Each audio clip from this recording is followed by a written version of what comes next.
بسم الله الرحمن الرحيم الحمد لله رب العالمين وصلى الله على سيدنا محمد وعلى آله وصحبه وسلم تسليما اللهم صل على سيدنا محمد الفاتح لما أغلق والخاتم لما سبق ناصر الحق بالحق والهادي إلى صراطك المستقيم وصلى الله عليه وعلى آله وصحبه حق قدر المقدار العظيم اللهم صل على سيدنا محمد عبدك ونبيك ورسولك النبي الأمي وعلى آله وصحبه وسلم تسليما اللهم صل على سيدنا محمد خير الناس وعلى سيدنا إلياس وعلى سيدنا خضر أبو العباس وعلى آله وصحبه وسلم تسليما يا حي يا قيوم صل على حبيبك سيدنا محمد وأغثني به وعلى آله وصحبه وسلم تسليما عدد خلقك ورضا نفسك وزنة عرشك ومداد كلماتك سبحان ربك رب العزة عما يصفون وسلام على المرسلين والحمد لله رب العالمين.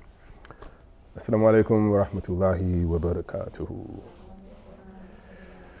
How are we all doing this evening? Alhamdulillah. Good. Welcome to Stewardship and Sustainability, Islamic Ethics and the Environment. I had to look at it because I wasn't entirely sure what the title was.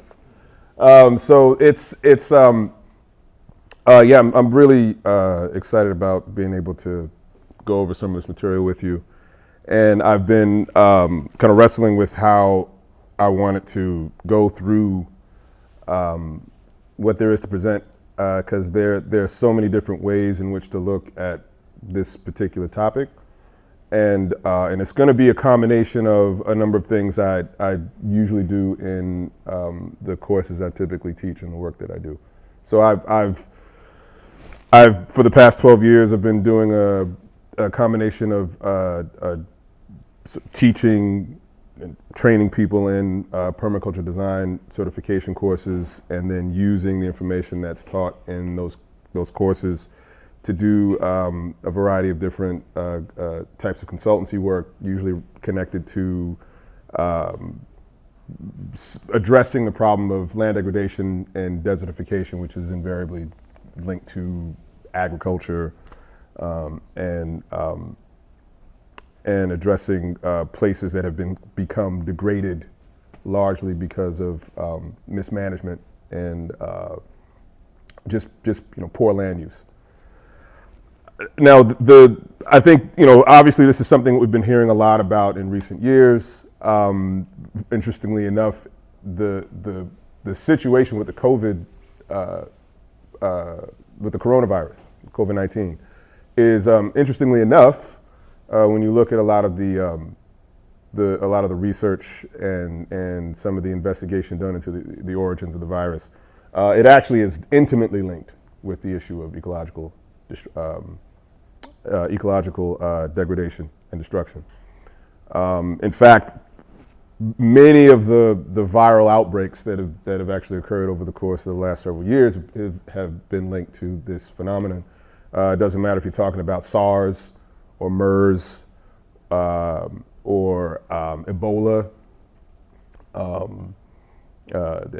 swine flu, avian flu, and then all of those actually to a certain extent, are all different varieties of coronaviruses.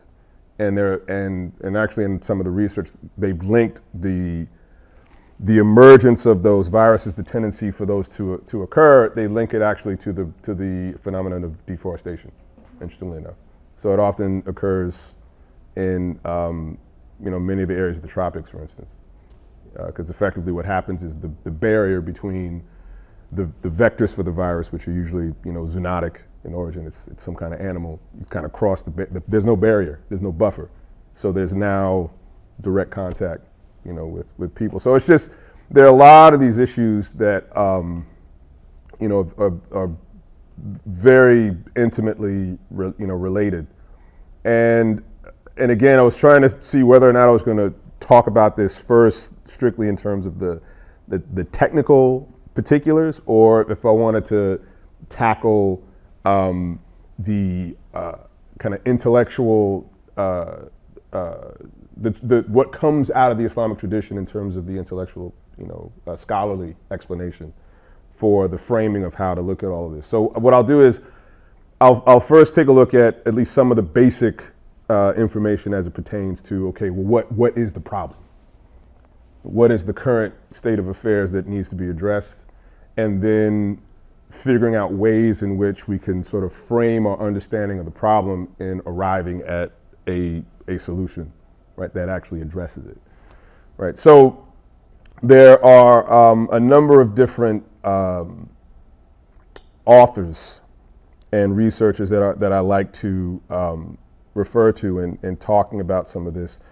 And one of them that I continually find myself going back to is an author named a gentleman named Wendell Berry, who is he's actually a farmer, but he's also a poet. He's actually a poet laureate, interestingly enough, and someone who's written very, I think, powerfully and clearly as it pertains to this particular issue.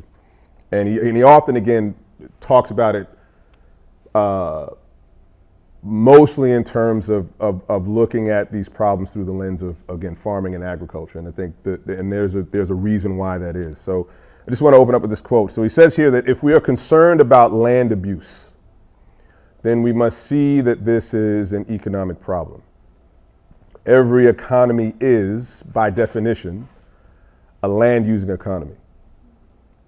If we're using our land wrongly, then something is wrong with our economy. This is difficult. It becomes more difficult when we recognize that in modern times, every one of us is a member of the economy of everybody else. So this is sort of a tip of the hat to this idea, this concept of globalization, right? So we are all, whether or not we've asked for it or, want to, we're all linked, we're all connected. But if we are concerned about land abuse, we have begun a profound work of economic criticism.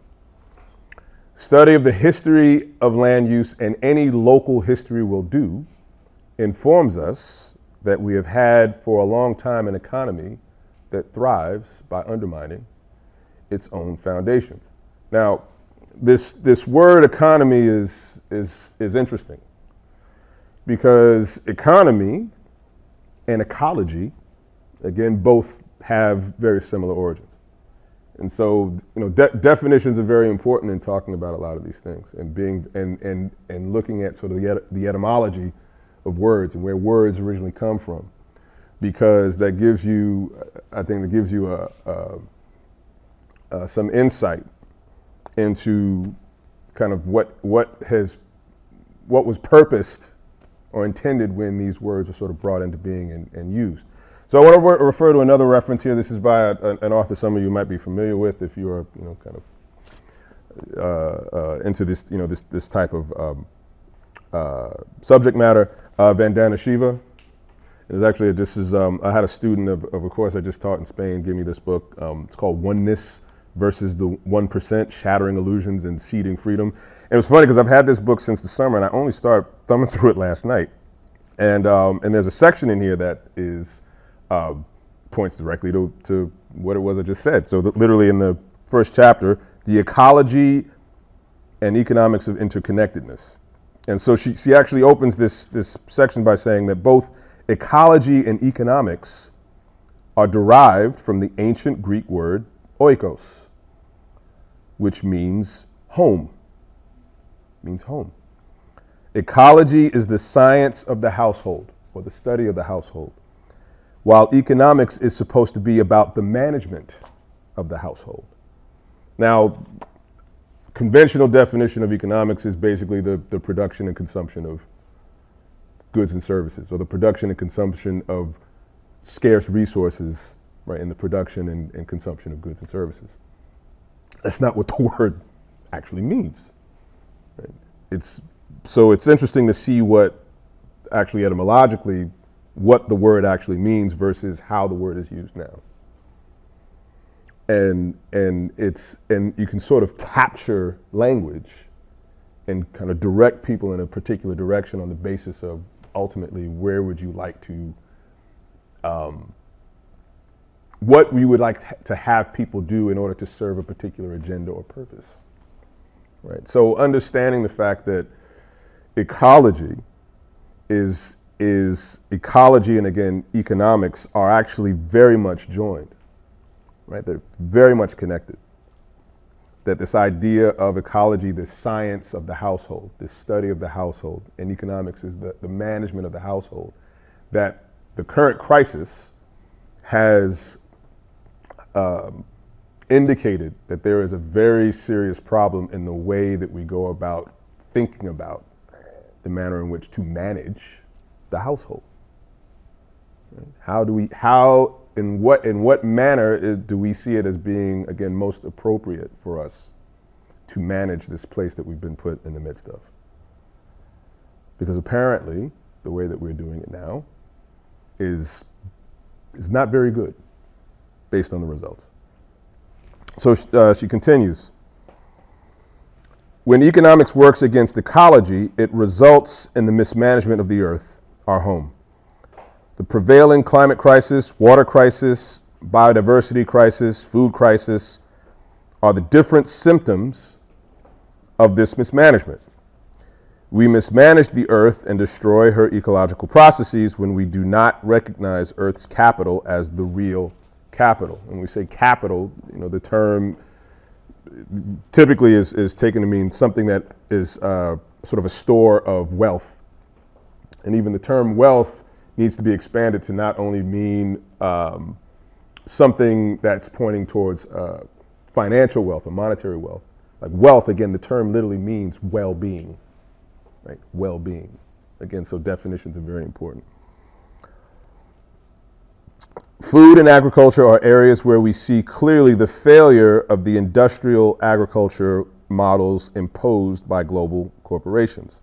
The so-called modern food and agriculture system based on chemicals and GMOs, genetically modified organisms, may be presented as efficient and productive, but they use 10 times more energy, have already destroyed 75% of the planet's soil, water, and biodiversity, and are responsible for 50% of the greenhouse gas emissions which are driving climate change. While industrial agriculture is promoted as a solution to hunger, it is responsible for 75% of all ecological and health problems prevalent at the global scale. Hunger, malnutrition, obesity, diabetes, allergies, cancers, neurological disorders are intrinsic to the design of a greed-driven, toxin-based food system. Now, this topic of food is something that is, food isn't just about food. In large part, food is really about, agriculture is about the development, actually facilitated the development and the emergence of human civilization. And it was actually through the advent and the development of agriculture that it allowed for human beings to live in sort of a way that's, again, a sedentary, densely populated areas for an extended period of time. So, again, a lot of the issues that she's pointing to now as being something that we are having to confront kind of in our modern context have actually been something that has marked a great deal of human history. It's actually driven a lot of our history. And so this is something that, inshallah, we're going to come to some other references that will further flesh out what it is that she's referring to here. But I want to finish, again, moving through this particular quote. So he continues, industrialism, which is the name of our economy, and which is now virtually the only economy of the world, has been from its beginnings in a state of riot. It is based squarely upon the principle of violence toward everything on which it depends. And it has not mattered whether the form of industrialism was communist or capitalist or whatever. The violence toward nature, human communities, traditional agricultures, and local economies has been constant. The bad news is coming in literally from all over the world. Continues. The proper business of a human economy is to make one whole thing of ourselves and this world. To make ourselves into a practical wholeness with the land under our feet is maybe not altogether possible.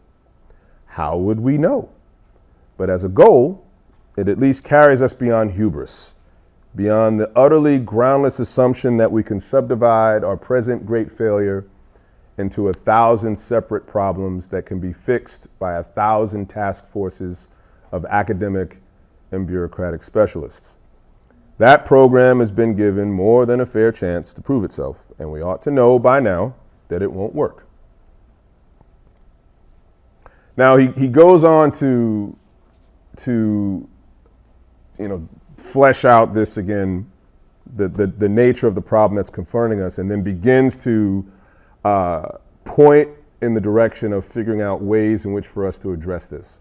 And again, a lot of what we're looking at and a lot of what needs to be addressed is, again, this long-standing issue of figuring out how do we as a species, right, figure out how to create the means by which for us to live a dignified existence, but without destroying the places that we live in, and also without destroying ourselves, right, and destroying each other.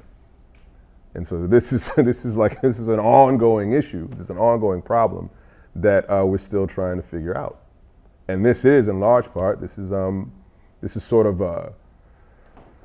the drama, the dilemma that also speaks to something a lot deeper and a lot more and much more profound, which we'll see in some of the other references that are to follow. So Barry begins to try to identify the things that are kind of the kind of non-negotiable necessities that we need to take into account if we are to figure out how to plot our way out of this problem, right, that we have found ourselves in the midst of, and that we seem to continually find ourselves in the midst of. So he says here that in terms of what it is that we need, right, what is it that our communities need, what is it that human communities need? We need a continuous supply of uncontaminated water, for starters.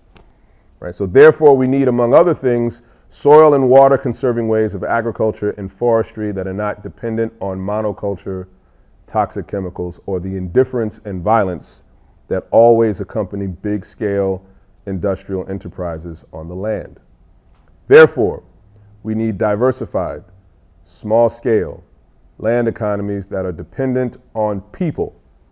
Therefore, we need people with the knowledge, skills, motives, and attitudes required by diversified small-scale land economies. And all this is clear and comfortable enough until we recognize the question we have come to. Where are the people?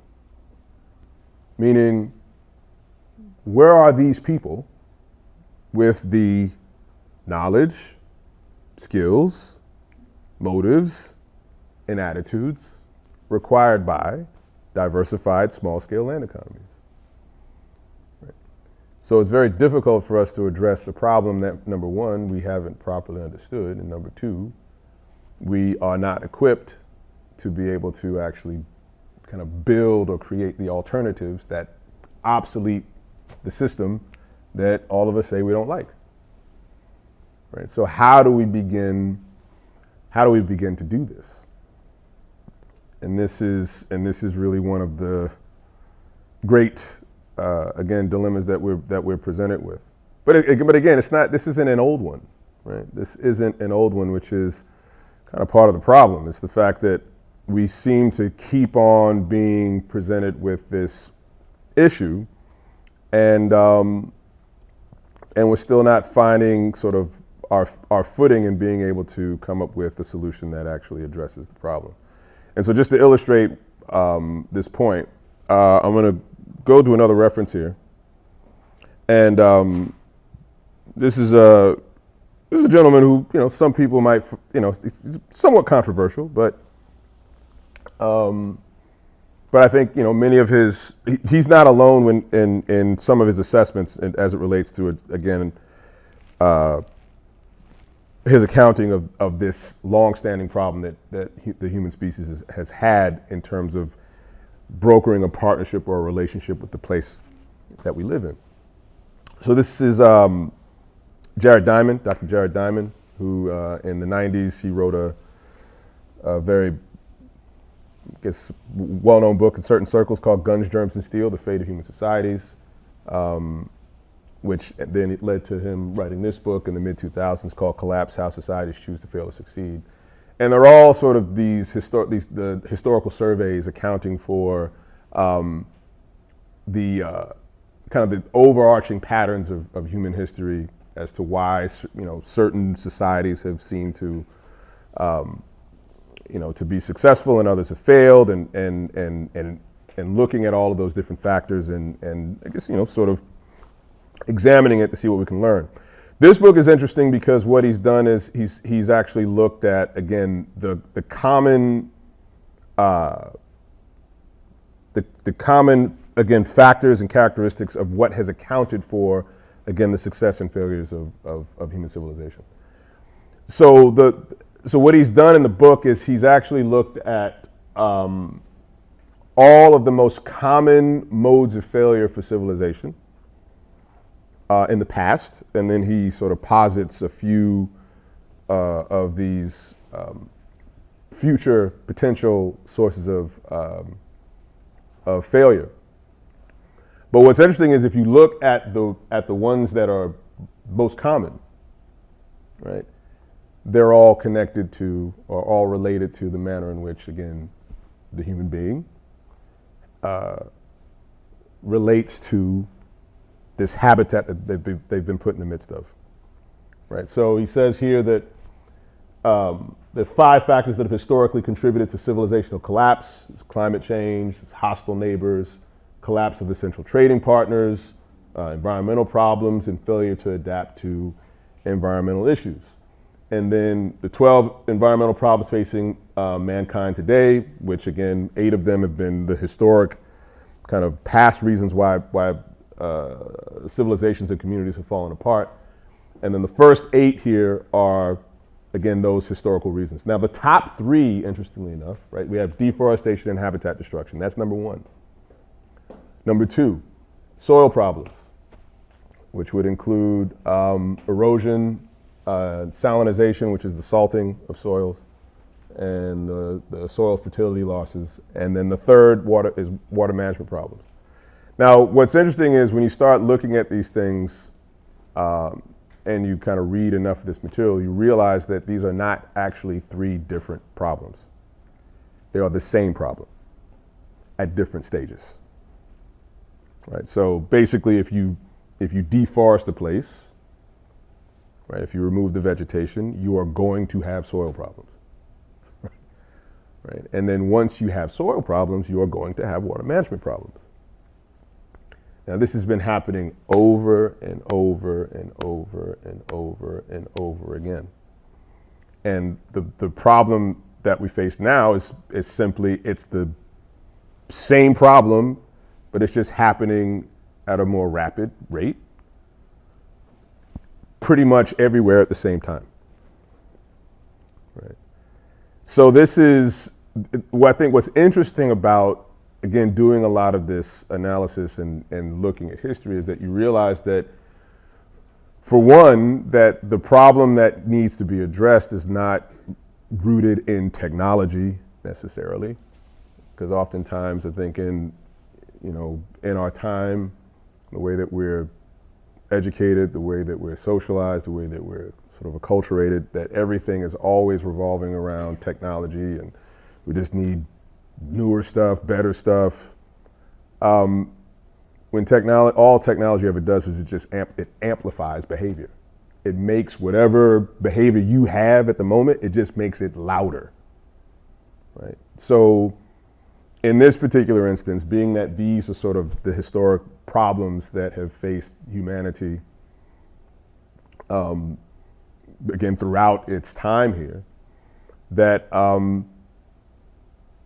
again, the focus on technology does not necessarily address the problem of behavior. And the problem of behavior is largely a problem rooted in how one conceives of themselves or what they believe that they're supposed to be doing, right? And how they should be behaving and what their goals should be, right? And how they should be sort of understanding this place that they've been put in the midst of, Like their behavior is entirely informed by that or misinformed by it. And so I want to again go back to something that I had opened up with the first night that I had a chance to again speak to the community. And this goes back to what we had called the 5 big questions. Right? The 5 big questions. Because again, this problem of behavior is one that is really rooted in what we could generally call kind of what within the cognitive frame or the cognitive map in which we are understanding the place in which we've been put. Right? Because depending on how you understand all of these things that you are experiencing, and then how you figure out ways in which to respond to it. If you've misunderstood the place where you've been put, if you just have completely misread or misunderstood, again, where it is that you've been placed, then all of your responses are not going to be appropriate. And then that will end up, again, producing a whole concatenation of events, right, that are more likely than not going to be problematic. And this is really what you see, again, throughout our history as a species. And so the 5 big questions we had talked about the first night that we had a chance to meet and talk are the following, right? So the first one is the cosmological, as we said, right? Where did all of this come from? Actually, this could also be the cosmogonical, because cosmogony is about the origin of the universe, and cosmology is more like how does all this stuff like kind of work, right? How does it all relate to one another? The other question, the second question is the epistemological. How do we know anything, right? Or what do we know? The third question is the ontological, right? Who am I, or what am I? The fourth one is the soteriological. Right? Why am I here? Right? Or what am I supposed to be doing? And then the fifth is the eschatological. Where am I going? Now, depending on where you go to get the answers to these questions, then that is what goes about informing how you behave here and what it is that you do. And depending on what you see as being a reliable source of information in answering these questions, right, you're going to get a very different set of results that comes from that. So being that this is a class that is supposed to be looking at the Islamic tradition as its reference, right, and I think I said the other night that there are very clear answers that are given by the tradition, then we would do well in order to begin to address this problem, right, that has been discussed or mentioned by a couple of the folks that we've referred to here, we can then begin to identify ways in which to propose an alternative that, if we're able to, again, properly put it to use, it would actually be a more attractive alternative to what it is that we now currently have available to us to choose from. And so the answer, for one, is provided here in part in terms of like how do we answer these questions, like who am I, where am I, what am I supposed to be doing, how does all this work, how does it all go together, where did it come from? This is a quote from a text, a reference called El-Variya El-Makarim El-Sharia, right? The path to the noble qualities of the sacred law, or the path to the virtues of the sacred law by Abul Qasim al-Hussein ibn Muhammad, who is better known as Al-Raghib al-Isfahani. And he was a scholar that lived and was active in the latter portion of the 11th century. And he says here in this section of the book, he says that man, or the human being, has 3 specific functions. The first is to cultivate and prosper in the earth, imarat al-ard, which is stated in the verse, he brought you out from the earth and made you inhabit it. He should obtain his livelihood from earth for himself and others. The second is to worship God, as is stated, I have not created jinn and mankind except to worship me. This means man should obey God's commands and prohibitions. The third is his vicegerency, which is mentioned in, and I will make you successors in the land, and then I will observe what you will do. This vicegerency, or this stewardship, is the imitation of God in accordance with man's ability to rule by applying the noble qualities of the law, which are wisdom, justice, forbearance, beneficence, and graciousness. Their purpose is to gain paradise in proximity to God. Now, I think the significance of this idea of vicegerency or stewardship is important, right? To be clear on, because the idea behind being a steward, right? Being given that responsibility means that you are given the responsibility of taking care of something that is not yours on behalf of the owner, and the owner is going to come back and he's going to see what kind of job you've done. Now, in this instance, what's referred to in this reference here is that that depending on the quality of the job that you've done, this is ultimately a commentary, a true reflection of your character, right? Excuse me. Right, that the quality of the job that you've done in the course of this stewardship function, right? That is sort of your being is imbued with. This is what you were made to do.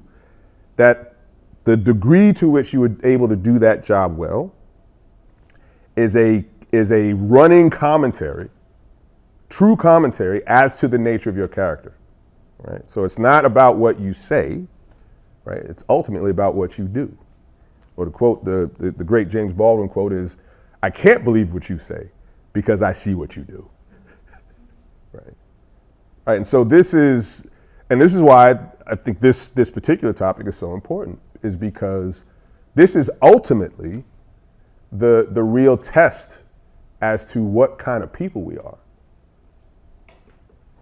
Is the degree to which, especially as someone who sees themselves as being a believer, right? That, and I think what's important about what's highlighted in this quote is that, according to Rhamis Kent, right, worship, and again, even in how he defines worship, right, worship isn't simply the performance of your ritual acts, right, that are associated with Islam in this particular instance, is that ultimately the acts, if they're done with the right intention, should be making us into people, into human beings that are capable of performing the two other functions that he highlighted here, right? Which is what? Imarat al-ard, betterment and cultivation of earth. And then secondly, stewardship, the vicegerency, the caretaking of the creation. Right? And that worship should be forging us into people that are capable of putting on display the qualities that he just mentioned here, which are what? They are divine qualities. They are attributes of God. Wisdom, justice, forbearance, beneficence, graciousness. Right? And the degree to which we are able to, again, manifest those things through the manner in which we deal with the creation, that is the true commentary, that is the truth teller about what kind of people we are. Corruption has appeared on the land and sea by reason of what your hands have earned, that Allah, the deity, may make them taste a part of that which they have done in order that they may return. So it's Surah Al-Rum. And whatever of misfortune befalls you, it is because of what your hands have earned, and he pardons much. That's in Surah Al-Ashura. Now, here's an interesting thing about the ayah in Surah Al-Rum. If you go look at the commentary, and this is the commentary of Abdullah ibn Abbas, radiallahu anhu, which is, I think, that's a 7th century commentary. He says that corruption has appeared through the death of cattle, drought, lack of food and vegetation in the plains, mountains, countryside, and wilderness, as well as in townships and cities because of the transgressions committed by people, that he may make them taste, that he may make them be seized by a part of that which they have done of transgressions, in order that they may return, in order that they may repent of sins and thus be relieved. Now, what do we mean by repent of sins? You know, have you ever heard the cliche that the most sincere apology is, I'll ask, does anybody know is what? Somebody said it. I thought somebody said it. The most sincere apology is what? Is change behavior. Right? The most sincere apology is change behavior. Right? The most sincere apology is change behavior.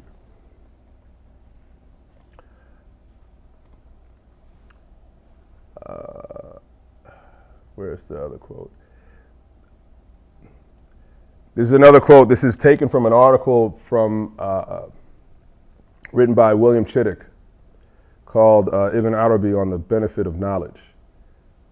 Now, again, we had said that we go back to these 5 questions, right? And it's about having the information necessary in order to inform us as to how to answer those questions, so that we can behave in a way that conforms to what it is that we've actually been made, right? So knowledge is very important in this respect. Okay, well, what kind of knowledge?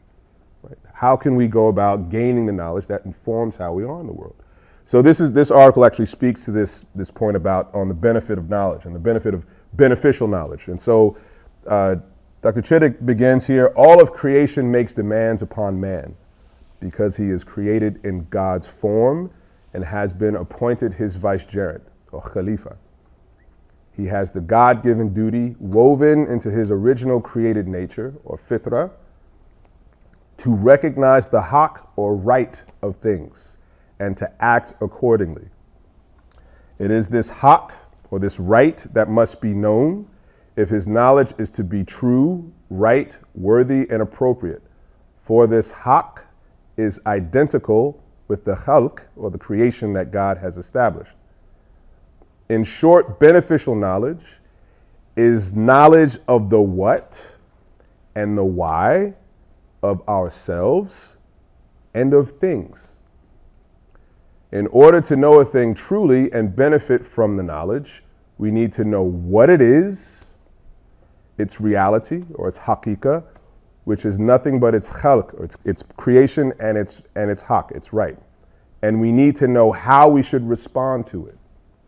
What exactly does it demand from us, rightly, truly, and appropriately? It's very important. If you understand where you are, and you understand the nature of everything that you come into contact with, if you really know, then you should know how to respond to that thing. You should know what is due to it, right? And what does it mean? What is justice, right, in our tradition? Right? What is adl? What is it?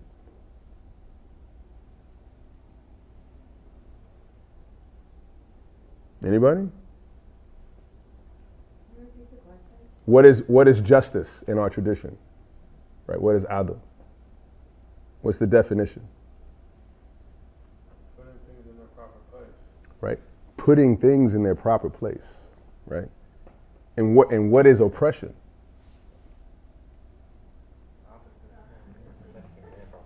Right? Putting things in places where they don't belong. Putting things in places where they don't belong. Which, interestingly enough, right? It's also how we kind of define adab, right? Putting things in their proper place. So in many ways, justice is just, it's like good manners. It's just etiquette, right? And oppression is just bad manners, right? It's not knowing how to behave. It's not knowing how to act, right? So he continues, what exactly does it demand from us rightly, truly, and appropriately? To put this into a formula, tahqiq means knowing the haqiqah of God, the reality of God, and things, and acting according to their haqq, to their right.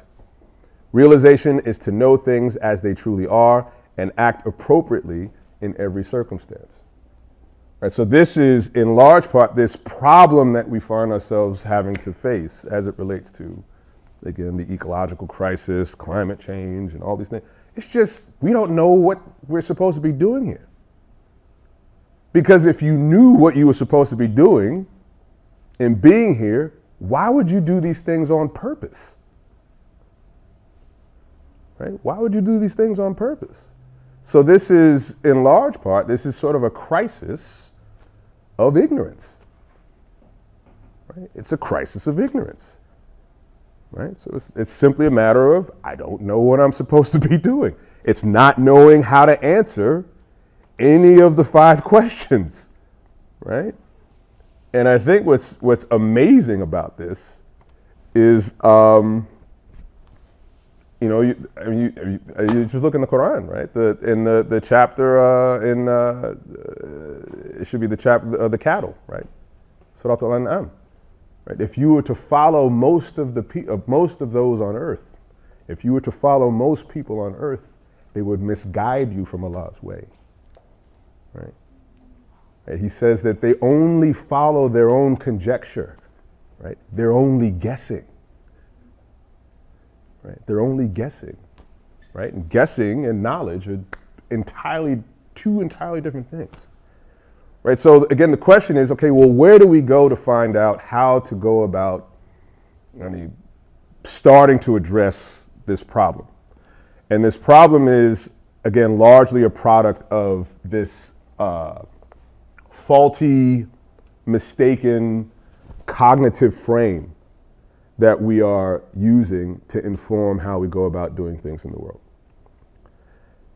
And so Islam, the Islamic tradition, thankfully, does in fact present us with a cognitive frame that will allow for us to be able to begin to, again, create an alternative. And this is something that we had done in the past, to create an alternative that actually is far more attractive to what it is that we now currently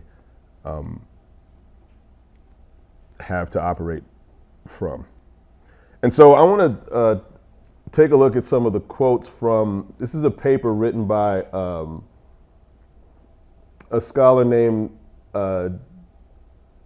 Uthman Abdurrahman Llewellyn. And you can find this paper if you do a search, Islamic Jurisprudence and Environmental Planning. And what's beautiful about the paper is it's just a very clear presentation of what we could just broadly call an Islamic cognitive frame as it relates to the manner in which the human being relates to the creation.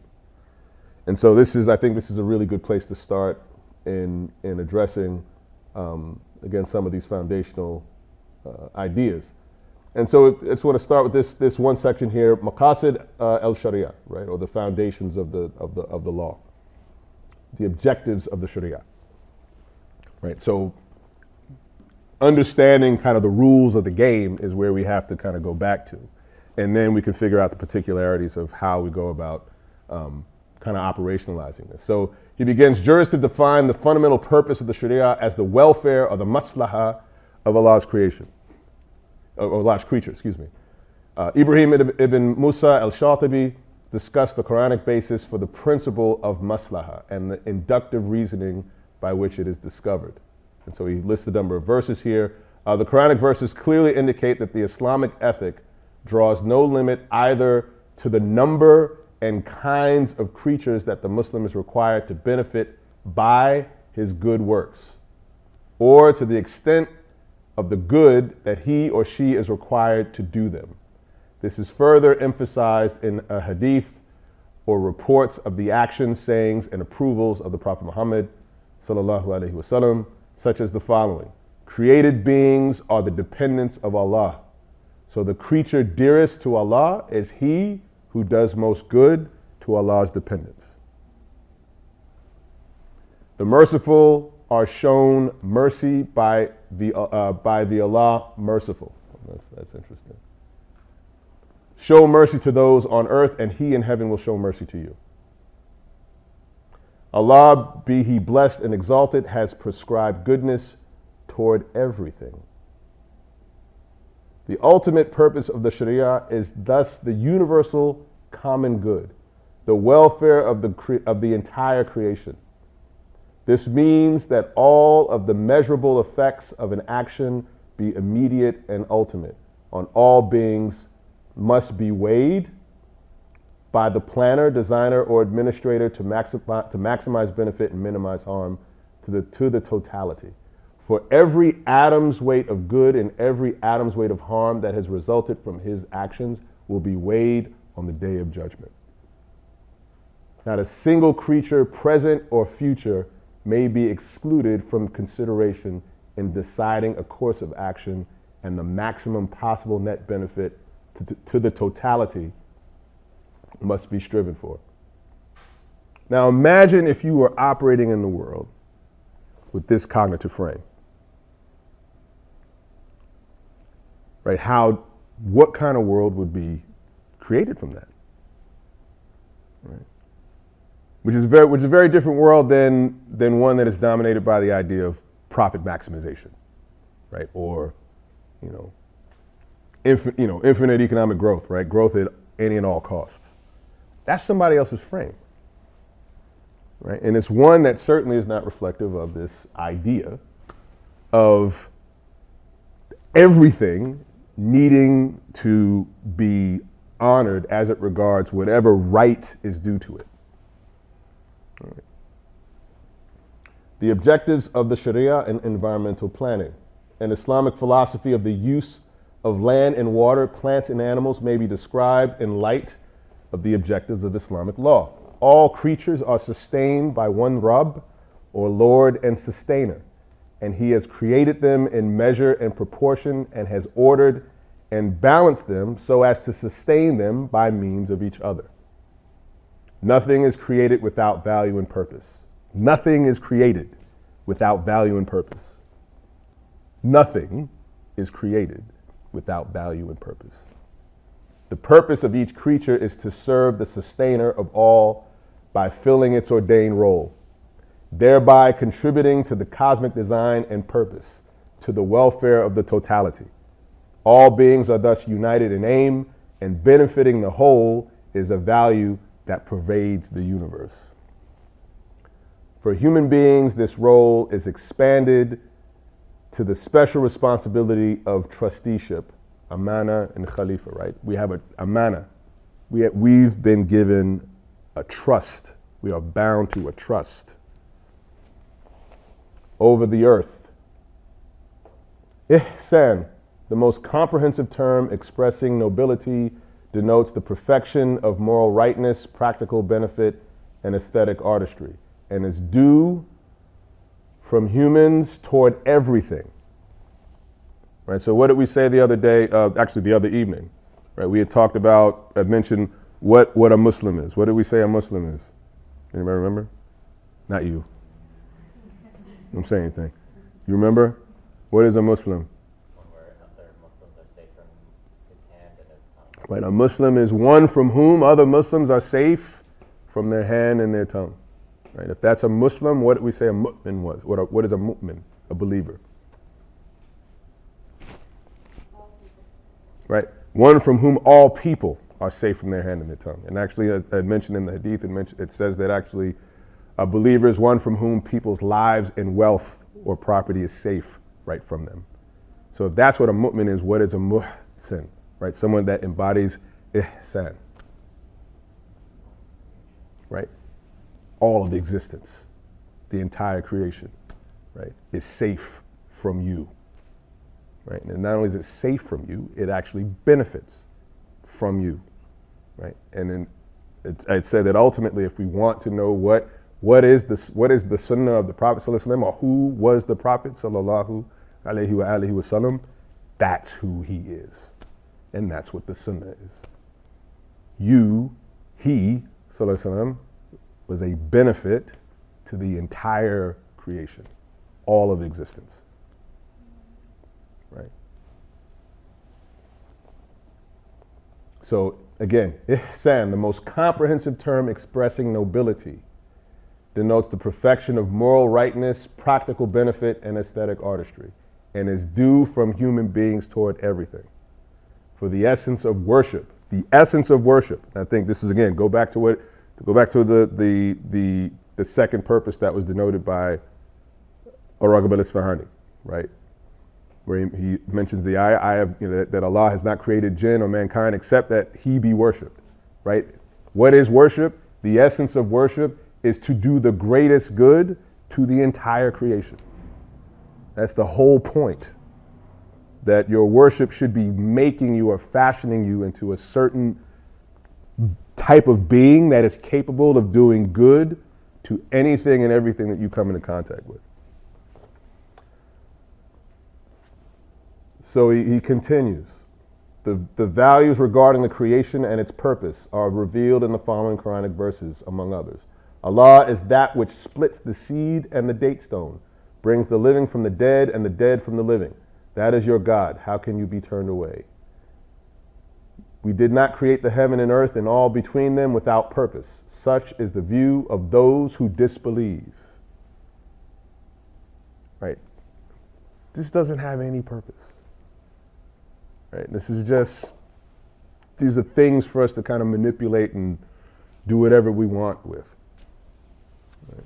Such is the view of those who disbelieve, and woe to the disbelievers from the fire. Shall we treat those who believe and do good works as those who work corruption in the earth? Shall we treat those who are careful of their duty as the evil doers? Next verse. And do good, for Allah loves those who do good.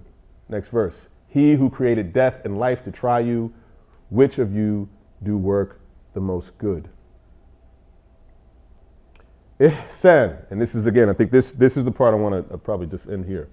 Ihsan. And again, what is a practical manifestation of this principle? And especially as it relates to this particular topic. Ihsan is translated into explicit administrative goals and legally enforceable principles through the duties of islah, rightness, beneficiality, suitability, betterment of conditions, cultivation of earth, and establishment of peace, prosperity, and civilization. If the primary objective of Islamic law is to realize ihsan and maximize the welfare of the creation, the purposes of environmental planning may be described as islah, revival of dead lands, right? Ihya al-mawat and tahsin al-ard, the enrichment, enhancement, and beautification of the earth. The Prophet Muhammad sallallahu alaihi wasallam declared that thus fructifying the earth is a profoundly ethical act. And these are two hadith that are cited speaking directly to that point. Whoever revives dead land, for him is reward in it. And whatever any creature seeking food eats of it shall be reckoned as charity from him. There is no Muslim who plants a tree or sows a field, and a human, bird, or animal eats from it, but it shall be reckoned as charity from him. And there's another hadith that's not cited in this paper, but there's a book, and I wish I had it here with me, but there's a hadith cited. It's a book on livelihood. It's the topic of livelihood. It's Imam Shibani. This is an extraordinary hadith, actually. It's very short, but the imagery is quite powerful. He said, the Prophet sallallahu alaihi wasallam, according to Imam Shibani, the hadith he quotes, he says, the farmer is trading, and he actually uses the word tujara. The farmer is trading with his Lord. The farmer is trading with his Lord. Now, again, I think what hopefully is being provided here is a clear indication that this is not a trivial topic. Right? And this isn't just sort of something for us to like play with. That ultimately, the manner in which we deal with the topic of how we as a species deal with the creation ultimately is a commentary on the kind of people we are. It's a commentary on our character. Right? And ultimately, this is about not what we say in terms of being able to clearly indicate the quality of, again, the type of individuals we are and the type of communities we are. That ultimately what has to be seen is, what is it that we're doing? How is it that we're acting?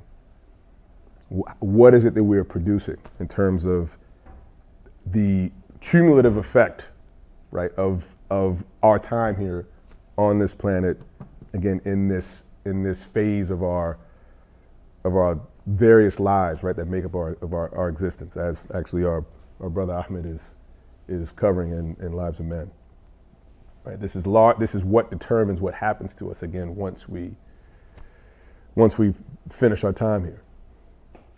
Now, I want to close tonight's session before we get into a discussion, because I would much rather have us kind of begin to talk about some of these things. Actually, we have way more time than I thought. We're going to. I want to open up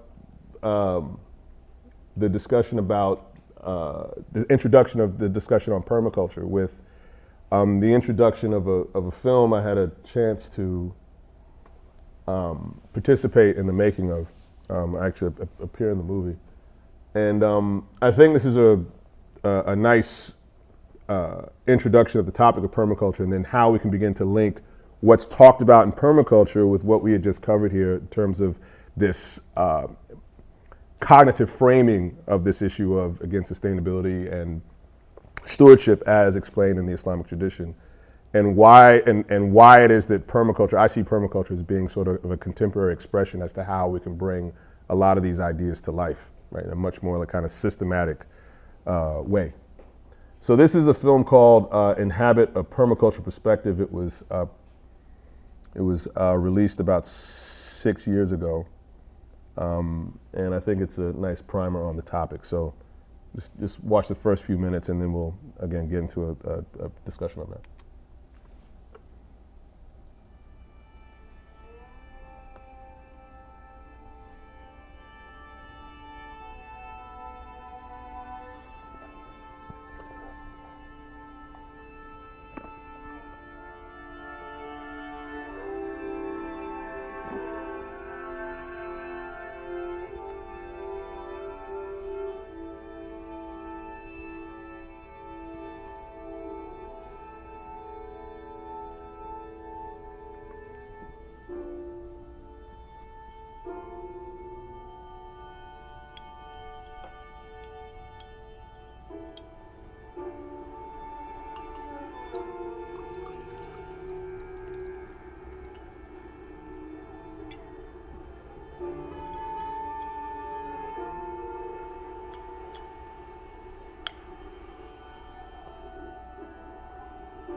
keystone species is any species in an ecosystem whose population and behavior affects every other species. That's certainly what we are as a species right now.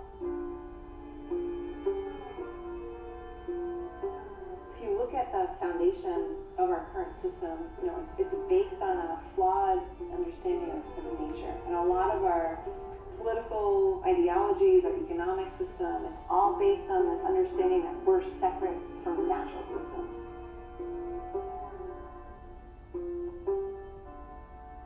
seen enough examples, you know, in different civilizations and societies that have existed, you know, throughout history. I mean, invariably, you'll find that the reason why they no longer exist is because they undermine their resource base. The word agriculture comes from agrarian culture. Agrarian means the soil. Culture means the enrichment of it. Agriculture today is the destruction and depletion and extraction of soil. It's an extractive process, closer to mining. All of the agricultural soils where food is coming from is losing around 2 millimeters of topsoil per acre per year, every single year. It really can't continue. So as we look at the present modern world that we live in, it's largely an industrial economy. And this idea of centralization, mass production, long distance transportation goes completely against how it is that evolution has actually done what it's done so beautifully and ingeniously on the earth. And what we're looking towards is this question of adaptation. How can we as a species really adapt to how the earth works? In order for us to design an agriculture or a culture that is ecological, then we have to look to our local model, and that's the forest. That is our teacher. An ecosystem generally doesn't require lots of energy input from the outside from another ecosystem. It's finding a way to work with the sun and all the natural cycles throughout the seasons to produce what it needs. Nature's the best thing we got. Like, point to something else that's better. But there's nothing else. We don't have anything else. And it hasn't only survived. It's thrived. It's found ways to adapt to new conditions.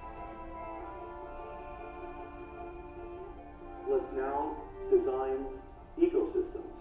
It's ecologically sound, economically productive, and it's permanent agriculture. Permaculture is not a thing. It's a way of thinking.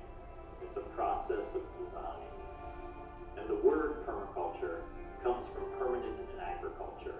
And it's putting those two things together and asking the question, can we create a permanent agriculture? Not permanent in the sense of concrete, but permanent in the sense that it is built upon and grounded in the resilient diversity of how ecosystems work. And it's also a permanent culture, in the sense that can culture become something that is grounded in the real resilience of biology?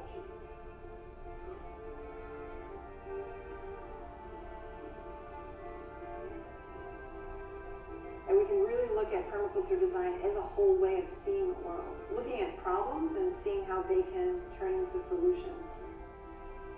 Permaculture is a design process that's applicable in any landscape for any set of objectives.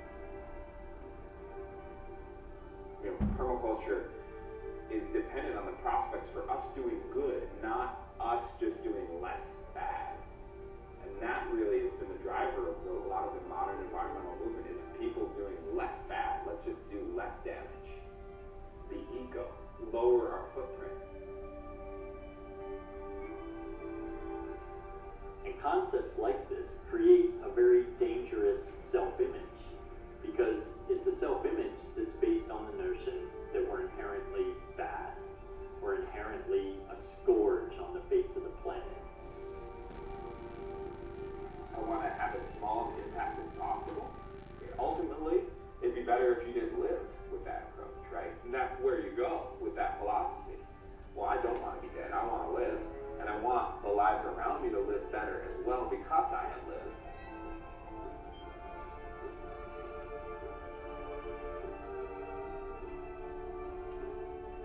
So all of a sudden, humans are doing good. And then impact is a great thing. Footprint is something we want to leave.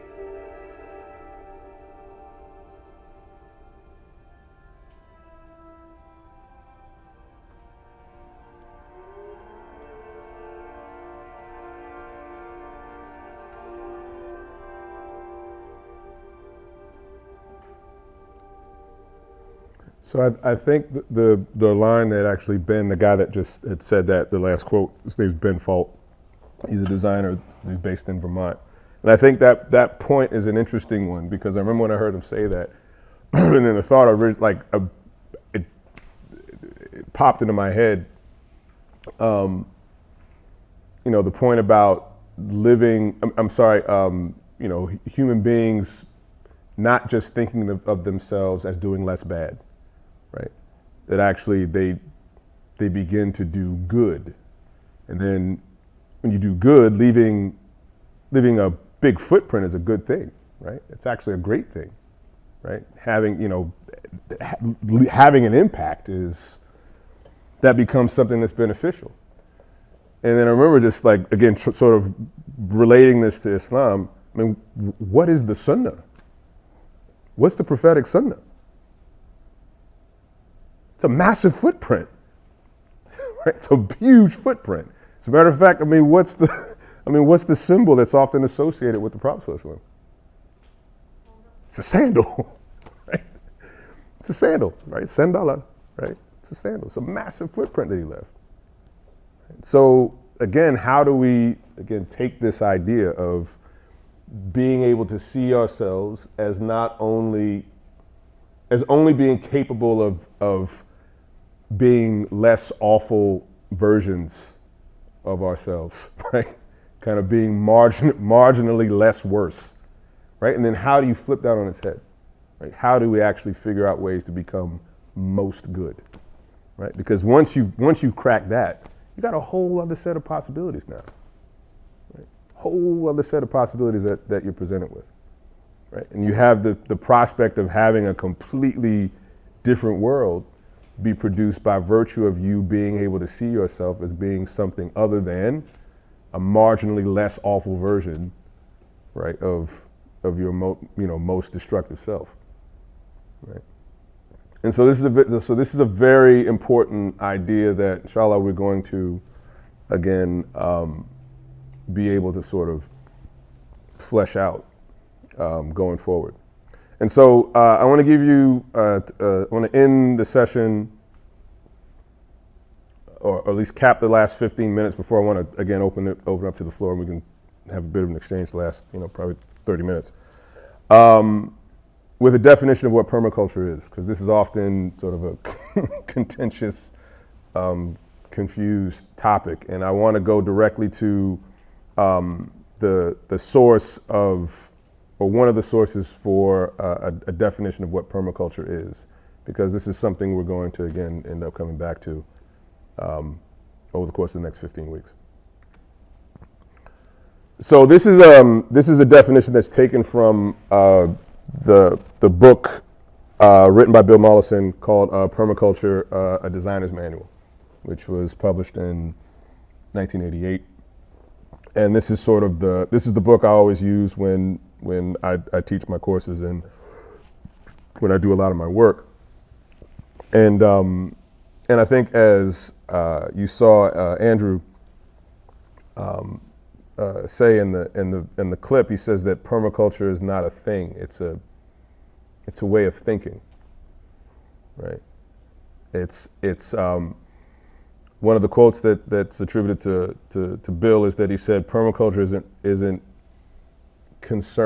is not primarily concerned with how to do things. It's concerned with how to think about how to do things, right? And it's about this, addressing this whole idea, this whole concept of, again, like the cognitive frame within which you look at the world. And then on the basis of the cognitive frame and what informs how it's constructed, that will then lead you to a number of different places in terms of where you see solutions coming from or how you understand problems. And so here he begins, permaculture or permanent agriculture is the practical, conscious design and maintenance of agriculturally productive ecosystems which have the diversity, stability, and resilience of natural ecosystems. Right? So so to begin with, everything that we're looking at is modeled on ecology. right? It's modeled in the way and the manner in which nature operates, and looking at the principles and the patterns that define how it functions. It is the harmonious integration of landscape and people, providing their food, energy, shelter, and other material and non-material needs in a quote-unquote sustainable way. And again, I've kind of got mixed emotions about the word sustainable, largely due to the way that it's often used nowadays, especially in the marketing and things. So permaculture as a design system attempts to integrate fabricated, natural, spatial, temporal, social, and ethical parts or components to achieve a functional whole. And to do so, it concentrates not on the components themselves, but on the relationships between them, right? How are these things connected? How are they related to one another? And on how they function to assist each other. Right? So it's this idea of creating these relationships between things that are interdependent, meaning that when you have two elements or two components that are interdependent, or two people, whatever, that the interdependence is about creating a condition in which the two things that are brought together are made better for being brought together. Right? And this is better, and in this sense, it's better than just simply being independent. Right? You are creating a relationship in which everything is improved, right? Through this, again, linking together this creation you're facilitating this transaction. So he continues, it is in the arrangement of parts that design has its being and function, and it is the adoption of a purpose which decides the direction of design. And so what's interesting about that last part is what he's really talking about in that last part of the definition is intention, right? That it is a design science that is informed by an ethical sensibility, which then guides the intention, right, that is formed in the manner in which you design and construct the systems that you are going to use to facilitate your ability to live a dignified life, right, or for somebody else to do so, right? This is the manner in which you conceive of ways in which to produce as much good as possible. Right? Permaculture is a philosophy of working with rather than against nature, of protracted and thoughtful observation rather than protracted and thoughtless action, of looking at systems in all their functions rather than asking only one yield of them, and of allowing systems to demonstrate their own evolutions.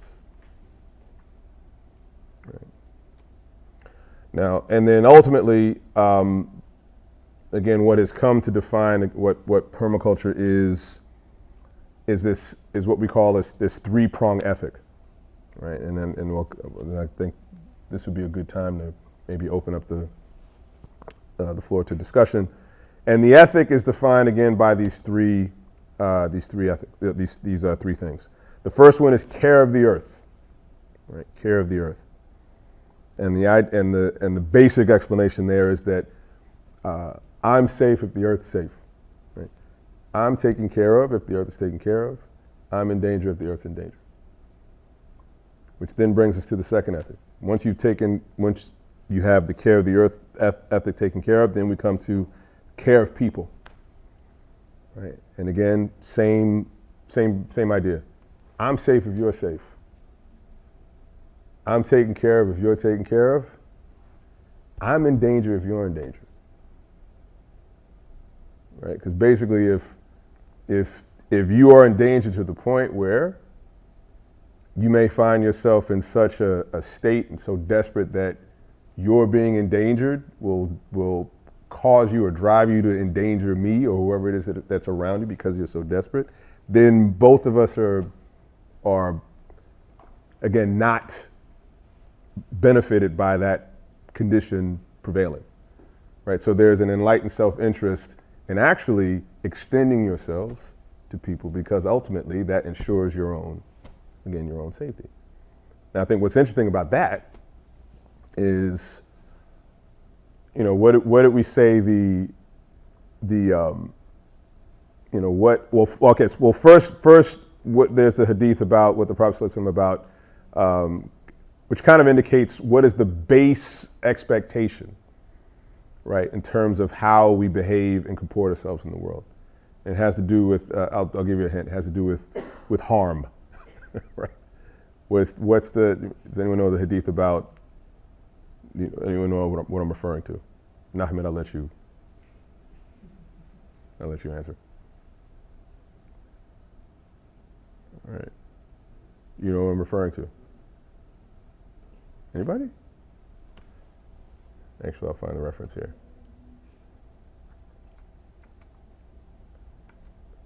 This is like kind of like very basic understanding of actually what forms the basis of our law. Huh? What was that? Removing harm and then adding benefit is the two bases of the sharia. Right. There's maslaha and mafsada, right? Benefit and harm. But the Prophet ﷺ had said,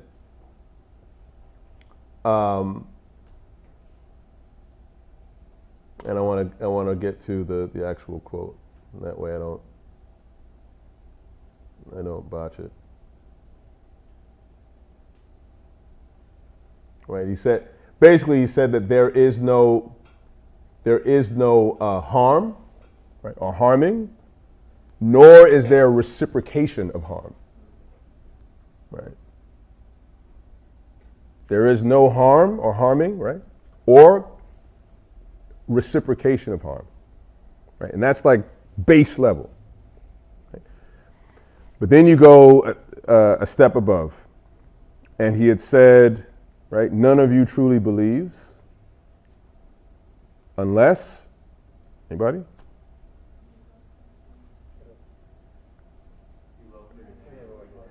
Right, you love for others, or you wish for others what you wish for yourself, right? So again, it's very important to see how even how belief is defined, how that is tied to the extent to which we extend ourselves to others, such that we wish for others, we do for others what it is that we would like done for ourselves, right? So that is, I think, again, a clear indication as to how this care for people ethic is brought to life, like how that's exemplified in the world, right? So we have care for the earth, care for people, and then the last one is fair share or reinvestment of the surplus, right? So once we have a system that is capable of providing us with the things that we need, like anything that goes beyond supplying us with, again, the necessities,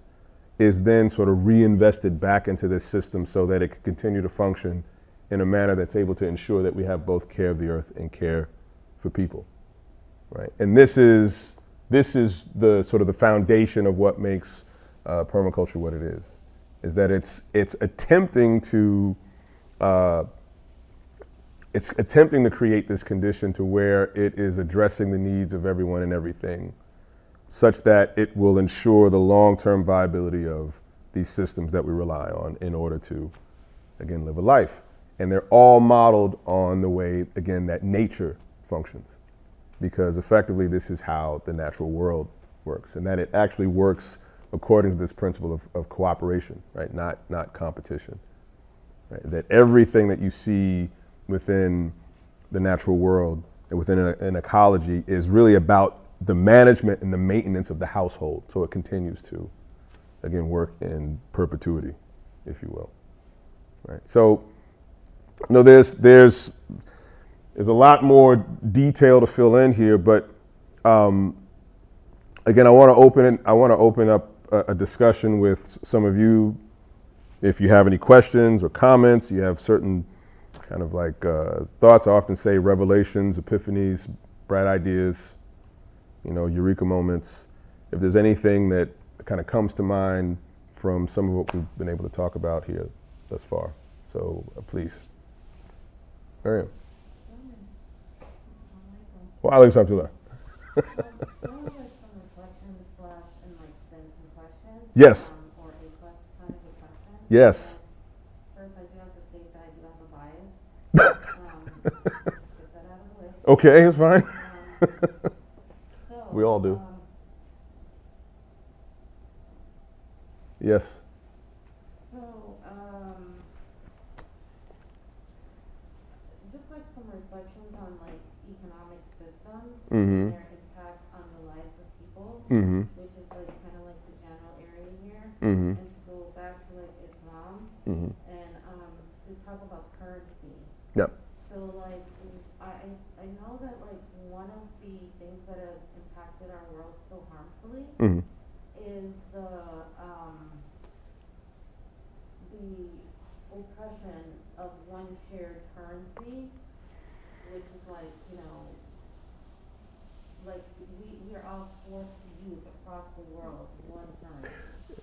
Like Well, we have like fiat currencies that are supposed to be, well, they're supposed to be backed by something that has value, but by and large, they're, you know, increasingly they're not. Yeah, like real value. Yeah, yeah. Whereas Yeah. I think, you know, along with us previously, like previously, like communities were able to engage in their own currency exchange. Yeah, yeah. For example, like if beads were relevant to one community of people, then that would be like Absolutely. exchange. Absolutely. As opposed to like everything being like kind of like the cash-based like dollar system. Mm-hmm. So I just think about that and like how that has impacted like communities and their abilities to like do trade, like if they produce goods, Yeah. like agricultural goods for instance, Mm-hmm. like instead of being able to, you know, kind of like name their economy in a way, Mm-hmm. that they are forced to more participate in like a central banking theme, Mm-hmm. where they have to like, you know, and in the participation of like the central currency, Yeah. things come with that, like interest, Yeah. No. inflation, right? Yep. So how, I'm just like reflecting on how that like impacts this like whole schematic. Yeah. That's one reflection. Mhm. Then I'm just thinking about the like how do racism and economics like intersect? All right.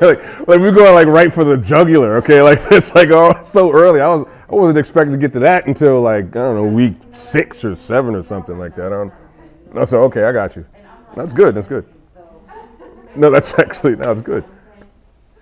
So like reflections, like I guess I'm trying to like when I think about like the question of like racism and economics, Mm-hmm. and then if I use this ethical chart here, Yep.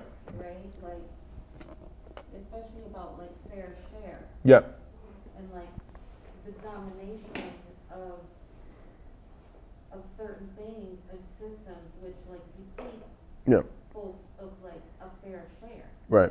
But you know, I had like kind of like I was just like having like deeper questions though about like racism and yeah, how does that like, you know, is racism like a byproduct? Or is it like you know what I mean? Like Yeah. does it start there? Yeah. And you know what I'm saying? Yeah. Like, Yeah. No, I know exactly what you're saying. I know exactly what you're saying. like, you know, 'cause a lot of our food is produced and farmed and reaped Yeah. and sown Yeah. by black and brown people Yeah. across the world. Sure. You know what I mean? Mm-hmm. But yet they have least amount of action at collecting the resource called cash.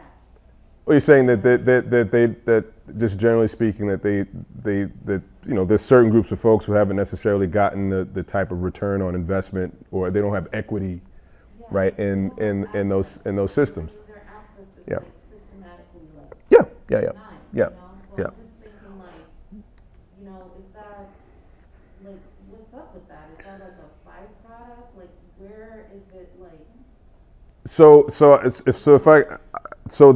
this actually gets back to the point that I was making earlier about. Yes, please. Okay, so and then in the scope of all that, can we consider back to the question like of who we are? right? Remember you have like what do you call it? The 5 questions. 5 questions. Yeah. Like, in the question of who we are, Mm-hmm. and I know that chart was based on like an Islamic framework, I think. Well, that's like kind of a general kind of, it's kind of like, those are philosophical questions, generally speaking, but I was using an Islamic like framework with, to answer those questions. Yeah. Right. So I'm wondering, even using the Islamic framework, Mm-hmm.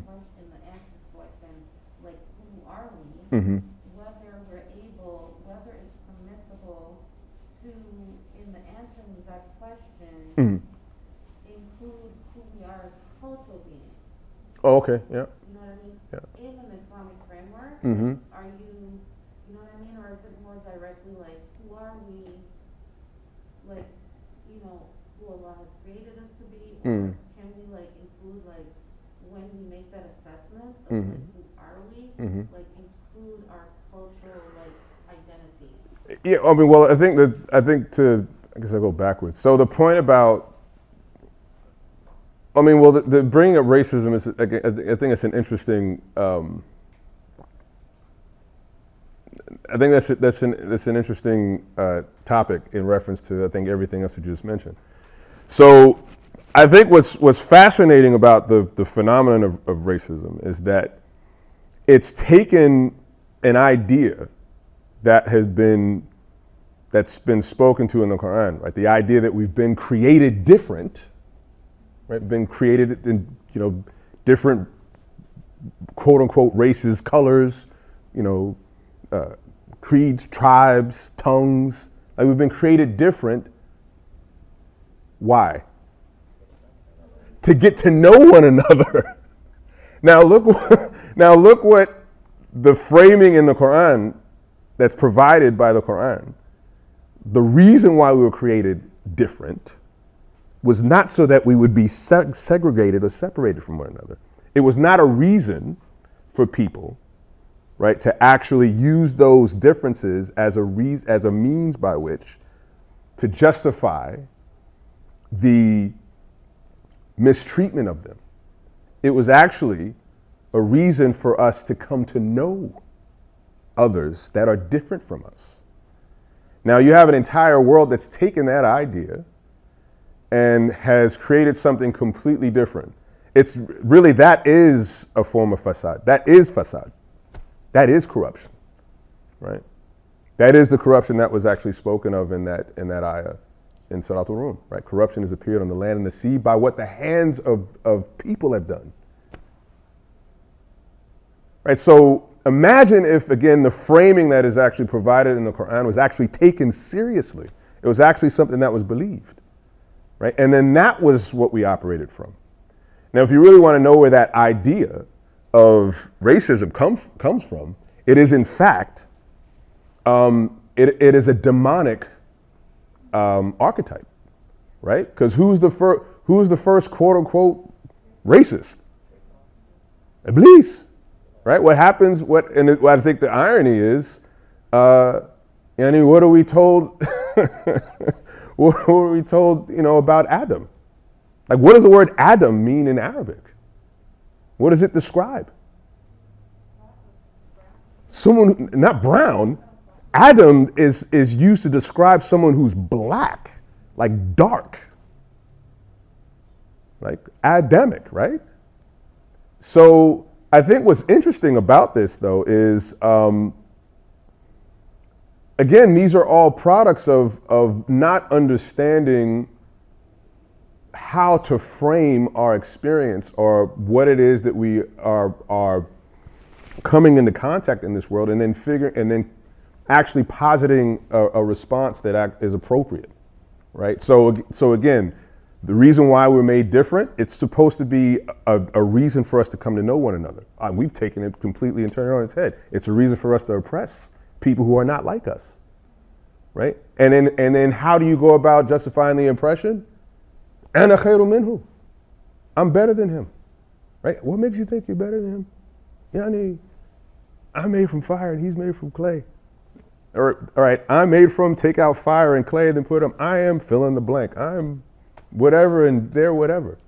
cave? Like, how is that a justification? Like, where did you get that from? And actually, there's a brother, a colleague of ours, who made a funny statement about this. Dr. Kareem Laham. He said that Iblis is the world's first expert.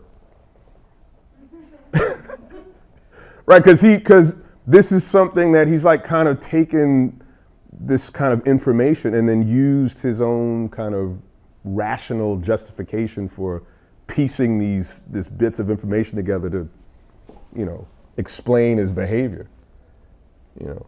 So it's just, that's a very interesting, phenomenon. Now, how does race relate to what it was that you just said? I mean, racism is again this construct that was created, that was developed, to justify certain economic regimes, that had been implemented, in the world, and and in particular in this place, it was a means for people to be able to, build very large, economic advantages by ensuring that, they can put in a structure and a set of, laws and kind of legislative tools to take advantage of the labor of one group of people and the land of another group of people, and then secure it in a very kind of small sliver of, another group of folks. Now, what's interesting though about this, and this isn't necessarily related to, Islam per se, but this, you can find this analysis in a number of places. The whole concept of race was, it doesn't have any use for the people who are kind of subject to the worst effects of it.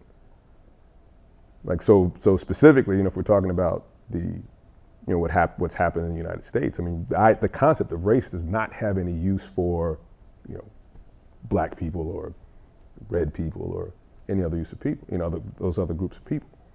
And that this was something that was used primarily to capture effectively like working class and poor, what are called white people.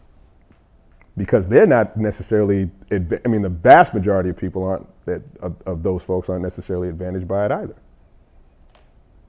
And I think that's one of the things we have to remember, is that numerically, if we're talking about the United States, who's numerically the largest number of like poor folks in this country?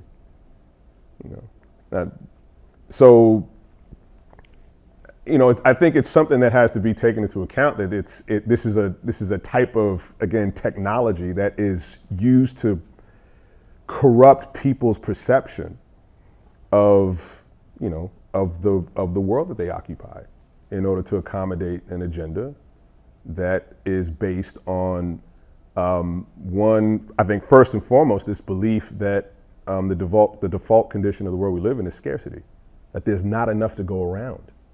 And because there's a belief in scarcity, I have to stab somebody else in the back in order to get what I need. That's not our frame. We don't believe that. Because effectively what you have to believe, if you think scarcity is the thing that defines the world that you live in, is that Allah is a miser. That's not our frame.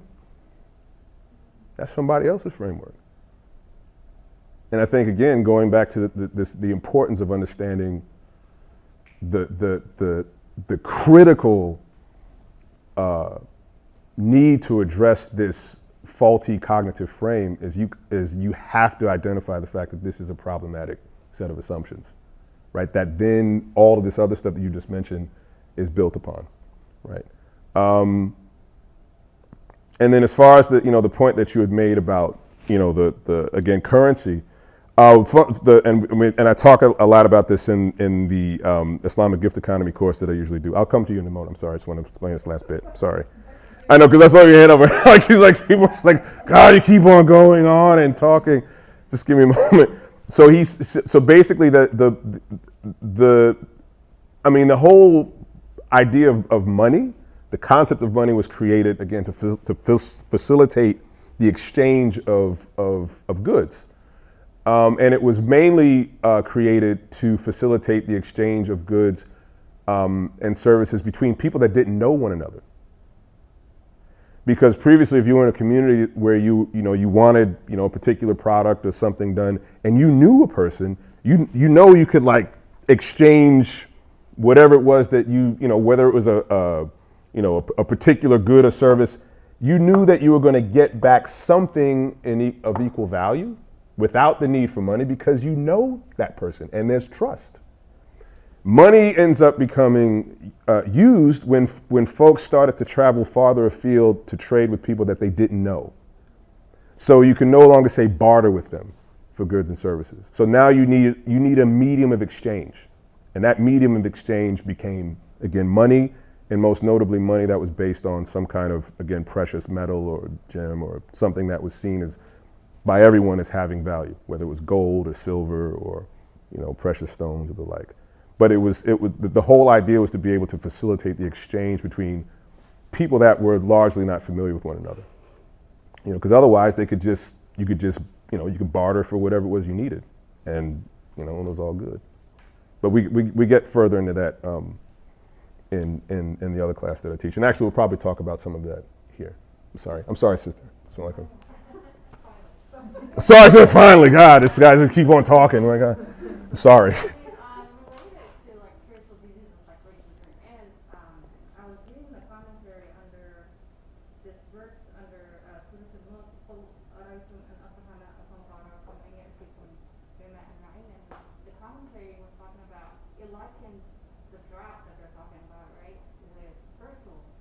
Hey, Tamam.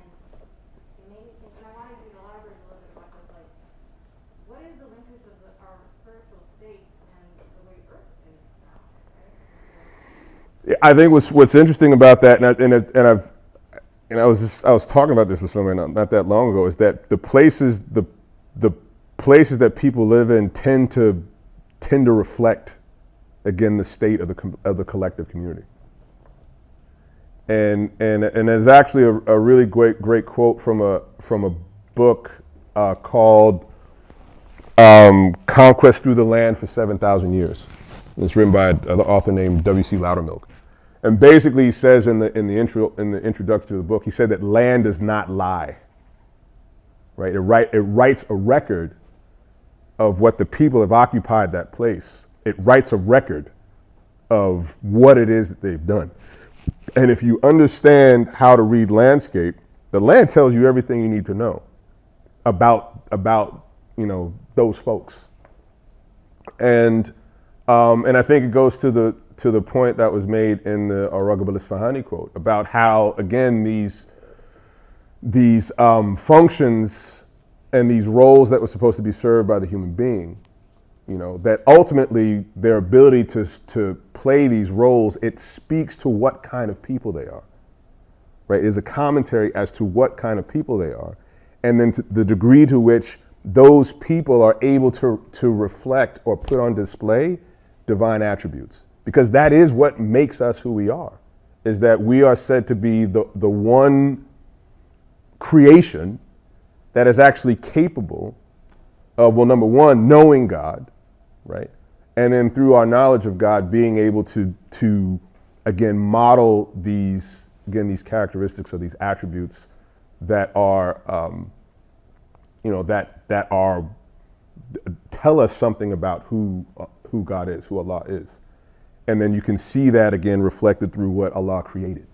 And in particular from us, through us, our ability to, again, exercise these big brains and these hearts that we have, like being able to engage those things will allow for us to be able to, again, have that be reflected in what we do and what we produce. I just have another question. Yes, ma'am. I had it earlier when we were watching the film, and I also love that the quote he ended with, doing less bad. That really spoke to me, like doing more good is not doing less bad, yeah. It feels very constrictive, right? Like I hate living small that way. And so, like, I hear a lot of like environmentalists, especially in the Seattle space, like, it's all about your like less footprint. We're not gonna have kids. We're not like it's all very like restrictive. And so, are you saying permaculture, like, Yeah, I mean, this is the first of many, like 15 sessions. It's really about like just doing more good and not necessarily. I mean, what are the stands on like becoming vegetarian? Yeah, I mean that's. I'm gonna start a fight in here if I start talking about that. I know there's probably gonna be some people who are bad, but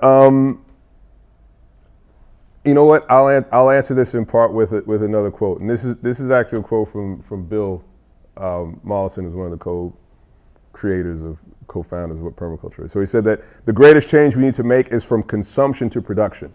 I think that let's stop there. How many of us produce the things that we either consume or use on a daily basis? Like how many of you actually produce the fiber that makes the thread that makes your clothes? How many of you grow the food that you consume? How many of you, like, yada, yada, et cetera, et cetera? Like, we are all on the hook as far as, being primarily consumers, like functioning as consumers primarily in this world, right? So the degree to which we can make, again, this change from being consumers to producers or providers or provisioners is sort of the first responsibility. How do we figure out how to become that? And invariably that requires us to also rethink this idea that we can like live in the world primarily as individuals and not as part of a community, right? So that's another problem, is that we kind of live this very atomized, again, individualistic existence. And that is something that is part and parcel of what makes consumer culture what it is that it's about, I'm an individual and I'm expressing myself as an individual, and how I dress and what I drive and what I eat and what kind of movies I watch and what kind of music I listen to, and et cetera, et cetera, et cetera. And that this is the thing that defines you. And so he continues here, even if on a small scale, in our own gardens, if only 10% of us do this, there is enough for everyone. Hence the futility of revolutionaries who have no gardens, right? Who depend on the very system they attack, and who produce words and bullets, not food and shelter. Right? And there it is how do we, the idea that somehow whether or not we eat meat speaks to, how, it's somehow this speaks to some kind of virtue is ridiculous. Because even if you don't eat meat, where'd that food that's on your plate come from? What was it, it's like what was involved in the supplying of that, either, these things that you use on a daily basis. And I'll give you a good example. If you look at what is required in order to provide us, like if you live in the first world industrialized world, what does it take in order to produce the food that all of us consume on a daily basis? If you look at the cultivation, the growing, the harvesting, the processing, the storage, like every single aspect of the supply chain, it takes about 20 calories of energy to produce 1 calorie of food. It takes 20 calories of energy to produce about 1 calorie of food in the industrialized world. And this is basically the system that everybody is having to use, right? So even if you're a vegetarian, right, is that unless you are growing your own food in your backyard or somewhere in the immediate vicinity where you are, right? Being a vegetarian doesn't necessarily do anything. It's still got to get shipped in from someplace where it's grown. That seed that gets put in the ground is still sown by somebody that's probably not being paid a living wage. It's being harvested by somebody that's probably not being, given a living wage. It's still probably using, a technique that's actually destroying land, because historically, the way that most land has been destroyed has actually been through agriculture, right? So this is like somehow this idea I mean, it's a bit of a red herring. It fails to actually address the problem that needs to be addressed. And the problem is what he just said. Most of us operate in the world as consumers, right? So how do we create communities that are capable of producing the things we consume? Because here's the problem, to kind of get back to actually your point, Miriam, about the problem of the current economic logic. Here's kind of a very strange thing to realize. If you produce the things that you consume, you technically, as a practical matter, do not contribute anything to the economy. Because the economic health of most nations, the GDP, is based on consumer activity. So there's sort of a strange kind of perverse incentive to consume if you want to keep the economic health of your country intact, if you want to improve it, is that the higher you are on the consumer food chain, the more you contribute. And if you don't consume, that somehow you're not contributing anything. It's very weird. Like, you mean to suggest that if I become responsible for my life, that I'm not contributing anything to the economy, or I'm not doing any good in the world? It's a very weird way of thinking. And again, the problem is the cognitive frame. Right. Sorry, Gardner. I've got a couple online questions. Yes. Oh, wow. Thank you. Like, Jazakallah khair, mashallah. Like, you're hanging in. Wow, I'm flattered. Wow. I want to get their question. Yes, please. I'm sorry. Wow. Someone asked if you have a good permaculture book for beginners to recommend. Yeah, I think any of Bill's Introduction to Permaculture book is I would highly recommend that. And you should be able to find, Bill's Introduction to Permaculture. Yeah, that's a good book. Yeah. And then the same person asked, what is permaculturists' take on capitalism? I think we've kind of hit on some of that. Yeah, I mean, you know, I think that again, I mean, look, I don't think they've always, having markets and being able to trade and exchange, I mean, that's not the problem. I mean, because, and I think to speak to Walt, to Wendell Berry's quote about, the problem being largely the fact that we have economies that are entirely dependent on industrial systems. And whether or not the industrial system is a capitalist industrial system or a communist industrial system or a socialist industrial system, the problem is the industrial system that is based on effectively the destruction or the undermining of nature. And then really all you're having an argument about as far as like communism versus capitalism versus socialism, you're just arguing about like how the stuff gets distributed. The destruction is that's the fact. And that's consistent across all of those systems. So, the question is how do we create systems that are not predicated on the destruction or the undermining of nature? Right? And then this is where you really have to start looking and taking seriously, again, other ways of looking at the world, and then being able to see how you function within that frame. And until we do that, we're not addressing the problem. I'm sorry, sis. So, what would be the framework that we should be in? As Khalifa on this earth, like, we know it's not, like, we don't really own anything. Mm-hmm. But when we talk about agriculture, there's land ownership that comes into play. Mm-hmm. And especially right now, being in America and in the history, how do you even start dealing with Earth? And then even outside of America, humans have always moved.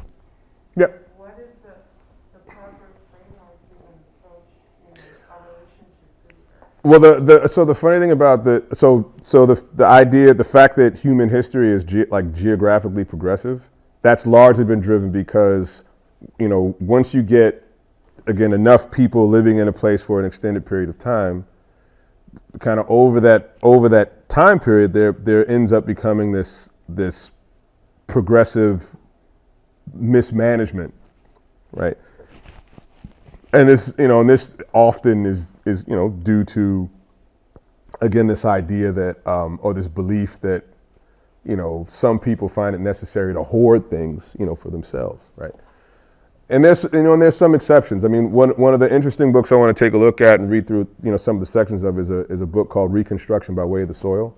It's written in the 40s by an author named G.T. Wrench, Guy Theodore Wrench, and it's basically like a historical survey of it's like a survey of human history, but seen through the eyes of agriculture, because again, agriculture is a very significant driver in determining how history has unfolded.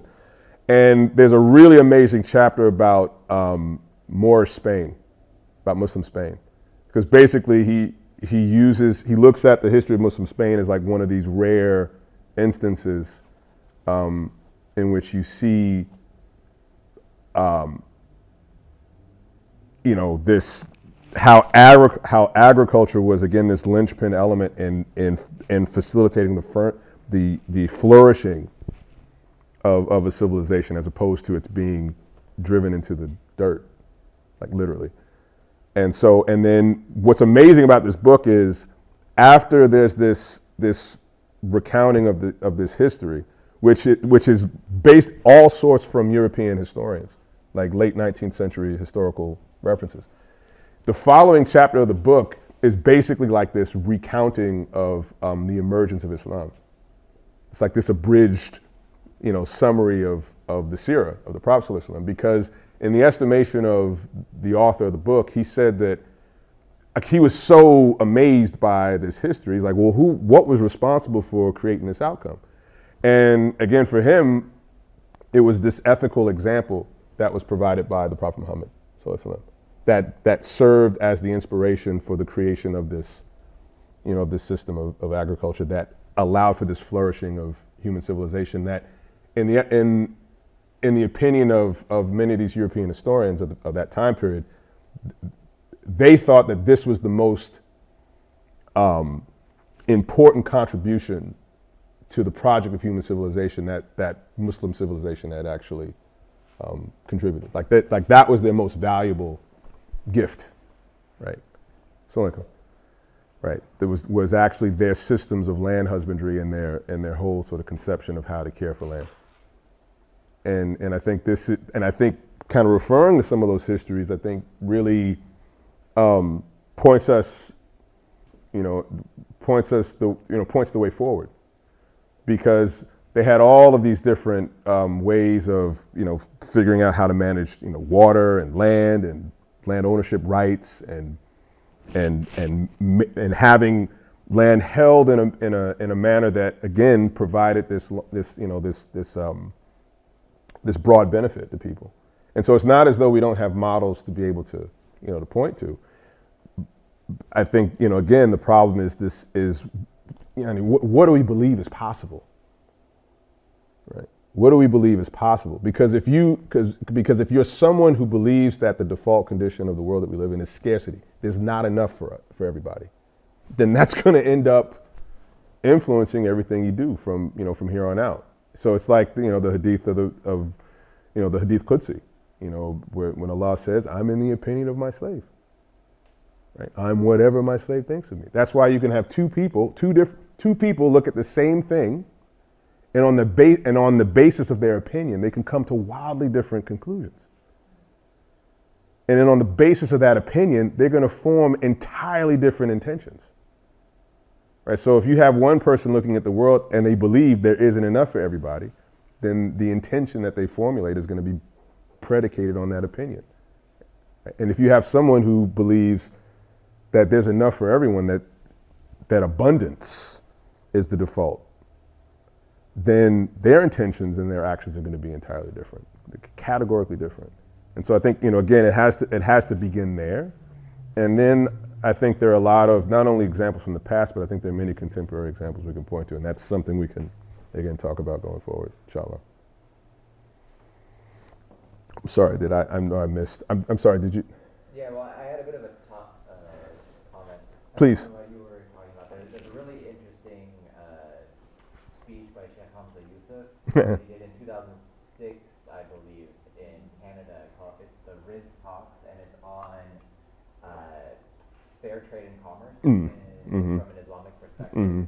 And he touched on several, and I think you brought up in there, like this idea that a lot of people in the civilized, quote-unquote, world have any number of honestly slaves working for them because of the goods we buy. He was referring to energy slaves. Yeah. Yeah. And the idea that as kind of an action item, we